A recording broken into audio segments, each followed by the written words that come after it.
కొన్నిటికి full stop చేయాలంటే ఆ విషయం బయట పెట్టేస్తే ఆ తర్వాత అదే చూసుకుంటుందని. సరే ఏంటి జగన్మోహన్ రెడ్డి గారు మళ్ళీ ఈ రకంగా కామెంట్ చేయడం అనవసరంగా మళ్ళీ పవన్ కదిపినట్టు అనుకోవచ్చా జన సైనికులని? అంటే రెండు విషయాలు. మనం ఈ విషయం జగన్ మాట మనం చర్చిస్తున్నప్పుడే వచ్చింది. రియాక్షన్స్ అప్పటికి ఇంకా రాలేదు. సహజంగా తీవ్రమైన రియాక్షన్స్ వచ్చాయి దాని మీద. నోరు పారేసుకున్నారని నేను అన్నాను. దాని మీద ఆ తర్వాత మిగతా వాళ్ళు వరుసగా నాదెండ్ల మనోహర్, లోకేష్, ఇంకా ఇతరులందరూ కూడా సహజంగా మాట్లాడతారు కదా. ఇప్పుడు డిప్యూటీ చీఫ్ మినిస్టర్గా ఉన్న వ్యక్తిని చీఫ్ మినిస్టర్గా చేసిన వ్యక్తి కార్పొరేటర్ కంటే తక్కువ అంటున్నారంటే రాజకీయమైనటువంటి దీనికి సంబంధించిన అవగాహనకు సంబంధించిన అంశమా, లేకపోతే రాజ్యాంగానికి సంబంధించి తప్పుగా అర్థం చేసుకుంటున్నారా అని ఒక సందేహం కలుగుతుంది. అంటే డిప్యూటీ చీఫ్ మినిస్టర్ కార్పొరేటర్ కంటే తక్కువ అని జగన్మోహన్ రెడ్డి గారు భావిస్తున్నారా? అంటే అంతకుముందు ఆయన నియమించిన 5గురు కూడా కార్పొరేటర్ కంటే తక్కువగా ఉన్న వాళ్ళని 5గురిని ఆయన ఉప ముఖ్యమంత్రులుగా పెట్టుకున్నారా? ఉక్రోషము, అసహనము నేను నిన్న అన్నట్టుగా ఉంటే ఉండొచ్చు, లేకపోతే లెక్క లేకపోవచ్చు కూడా. కానీ అసలు పద్ధతిగా ఉన్నదాన్ని కూడా గుర్తించలేకపోవడం ఏంటనేది ఒక ప్రశ్న. ఇంకోటి ఆయన అన్నది ఏంటంటే జీవితంలో మొదటిసారి ఎన్నికల్లో గెలిచాడు అని.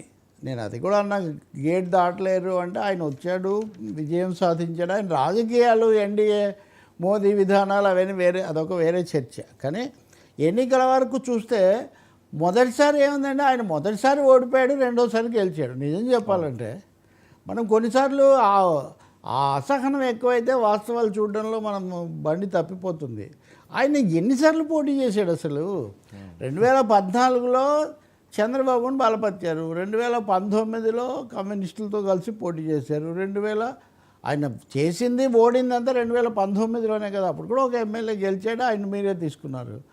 కాబట్టి ఇక్కడ అదేదో ఓడిపోతే ఏమవుతున్నట్టు? ఆయనకేం ఇలాగ ఇప్పుడు ఈయన అంటే రాజశేఖర రెడ్డి, కాంగ్రెస్ వాళ్ళందరూ రాష్ట్ర విభజన తర్వాత వాళ్ళందరూ ఇటు రావటం కొన్ని కారణాలు ఉన్నాయి. జనసేనకు వచ్చేసరికి అది లేదు, అది పూర్తిగా పవన్ కళ్యాణ్ వాళ్ళు అన్న దాని మీద పెంచుకున్నటువంటి వ్యవహారమే కదా. కాబట్టి ఏదో ఓడిపోయాడు పవన్ కళ్యాణ్ ఏదో అని అనడానికి కూడా ఏం ఆధారం ఏమీ లేదు. ఒకసారి ఓడిపోయాడు 2 చోట్ల, ఓకే. చాలామంది చాలాసార్లు ఓడిపోయారు కదా, దానికి ఏముంది. మొన్నగా అరవింద్ కేజ్రీవాల్ కూడా ఓడిపోయాడు. జగన్మోహన్ రెడ్డి మెజారిటీ మొన్న బాగా తగ్గిపోయింది. ఇంకొంచెం తగ్గితే ఏం జరిగేదో. ఆయన మంత్రివర్గ సభ్యులు ఎంతమంది ఓడిపోయారు. కాబట్టి రాజకీయాల్లో పవన్ ఏదో వైఫల్యమైనట్టు మాట్లాడడానికి ఎంత మాత్రం అవకాశం లేదు. అది అసహనాన్నే సూచిస్తుంది. దీని మీద సహజంగానే రకరకాలు వచ్చాయి. ఇప్పుడు నాదెండ్ల మనోహర్ అదే కదా, కోడికత్తికి ఎక్కువ గొడ్డలికి తక్కువ అని ఆయన కడప తర్వాత దాన్ని దృష్టిలో పెట్టుకొని ఆయన మాట్లాడినట్టుగా ఉన్నారు. లోకేష్ ఏమో అసలు మీకు తెలుసా, మీకు ఎన్ని సీట్లు వచ్చాయి, వాళ్ళకి ఎన్ని సీట్లు వచ్చాయి, ఈ విషయం దృష్టిలో పెట్టుకోకుండా ఈ సీట్ల పంచాయతీ అండి. మనం వాస్తవాలుగా చూడాలి. ఇప్పుడు జగన్కు 11 సీట్లే వచ్చాయి, అస్సలు అయిపోయింది అన్నారు అనుకోండి. మీకు కూడా 23 వచ్చాయి కదా ఉదాహరణకు. కాబట్టి ఇక్కడ ఎవరో అవతరాలు ఓడిపోతే, అవతరాలు దెబ్బతింటే అదేదో ఘోరం. తమ ఓడిపోతే మా దగ్గరికి వచ్చేసరికి మనకు 11 సీట్లు చూడొద్దు, 40% ఓట్లు చూడండి అని చెప్తున్నారు. అదే పవన్ కళ్యాణ్ వచ్చేసరికి రెండోసారికే మీరు అంతా అయిపోయింది, మీరు లేక ఒకసారి గెలిచామంటే ఆయన అంతకుముందు సినిమాలు కదా తీసుకుంటున్నాడు. ఆయన అంతకుముందు రాజకీయాల్లో ఏమీ క్రియాశీలంగా లేరే.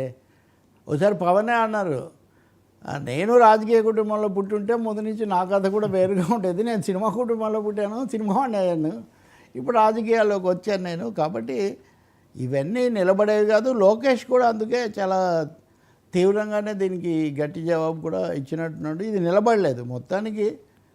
కానీ వైసీపీ వాళ్ళు ఏమంటారంటే, ముఖ్యమంత్రిగా ఉన్నప్పుడు మీరు జగన్ ఎప్పుడైనా గౌరవించారా? అసలు ఆయన ఎప్పుడైనా ముఖ్యమంత్రి అని మామూలుగా సంబోధించారా? ఎప్పుడు చూసినా సైకో అని ఇంకొకటని ఆయన చులకనగా అసలు మనిషిలాగా మీరు చూడలేదు కదా. మామూలు ఇప్పుడు పవన్ కళ్యాణ్ గౌరవించమంటున్నారు కానీ మీరు జగన్ను గౌరవించలేదు కదా. ఇంకా దీని సారాంశం ఏంటి? మీరు మమ్మల్ని వాళ్ళు గౌరవించలేదు, వాళ్ళని మీరు గౌరవించలేదు, వాడు ఒకటి తిడితే మేము 2 తిడతామని ఇంక ఇది ఎక్కడ ముగుస్తుంది? నిజంగా అది కూడా ఆలోచించాల్సిన అంశమే. ఇప్పుడు వచ్చిన సీట్లను కానీ ఓట్లను కానీ ఇప్పుడు పదే పులివెందుల ఎమ్మెల్యే అవ్వచ్చు, కుప్పం ఎమ్మెల్యే అవ్వచ్చు, లేకపోతే పిఠాపురం ఎవరైనా ఎమ్మెల్యేలే. ప్రతి వాళ్ళు ఏదో ఒక నియోజకవర్గం నుంచే వస్తారు. కాబట్టి ఇక్కడ వచ్చిన సమస్య అంతా పవన్ ఏం మాట్లాడతారో మనం ఇంకా చూడాల్సి ఉంటుంది. మాట్లాడతారో లేదు. నేను మొన్న అన్నాను కదా, ఆవిర్భావ పిఠాపురంలో ఆయన ఆవిర్భావ దినోత్సవంలోనే ఎప్పుడో మళ్ళీ ఒకసారి ఆయన దీనికి జవాబు చెప్తారని నేను అనుకుంటున్నాను. రెండోది, ఇది ఒక్కసారి వెనక్కు తిరిగి చూసుకోవాల్సిన సందర్భం మటుకు. ఇంకొక ఆశ్చర్యం ఏమంటే, పవన్ కళ్యాణ్ అన్నదే ఆలోచిస్తున్నారు కానీ చంద్రబాబు నాయుడు రాక్షసుడు అన్నాడు ఆయన. రాక్షసుడు అన్నదాన్ని ఏం తీసుకోవట్లేదా? దాని మీద ఎందుకు తెలుగుదేశం వాళ్ళు కానీ జనసేన వాళ్ళు కానీ ఆ విషయాన్ని ఎందుకు ఏమాత్రం కూడా తీసుకోవట్లేదు? బడ్జెట్ మీద చర్చ కోసం మీడియాని పిలిచి ఆ గ్యారంటీలు వారంటీలు ఆ విషయాలు మాట్లాడకుండా ఈ రాక్షసుడు లేకపోతే కార్పొరేటరు ఈ చర్చ ఎక్కడికో పోయిన విషయం కూడా జగన్ గుర్తిస్తున్నారా? సందేహాలు ఇవన్నీ కూడా. మొత్తం మీద ఆంధ్రప్రదేశ్లో రాజకీయ చర్చ దారి తప్పిపోయింది. అది మళ్ళీ పట్టాలు ఎక్కకుండా ఎవరు చేయగలిగింది వాళ్ళు చేసి దీన్ని ఇంకా పెంచుతూనే ఉన్నారు. అది బాధాకరం. సవాళ్ళు ఇంకా మీ చర్చలు వీటన్నిటిలో వచ్చేవాళ్ళు సవాళ్ళు, ప్రతి సవాళ్ళు. బట్ నాదెండ్ల మనోహర్ చాలా గట్టిగా జవాబు చెప్పారు వాళ్ళ పార్టీ తరఫున. ఆయనే కదా ఇంకా ఆల్మోస్ట్ సెకండ్ ఇన్ కమాండ్ కాబట్టి. సార్ ఈ ట్విస్ట్ ఏంటి? పెద్దిరెడ్డి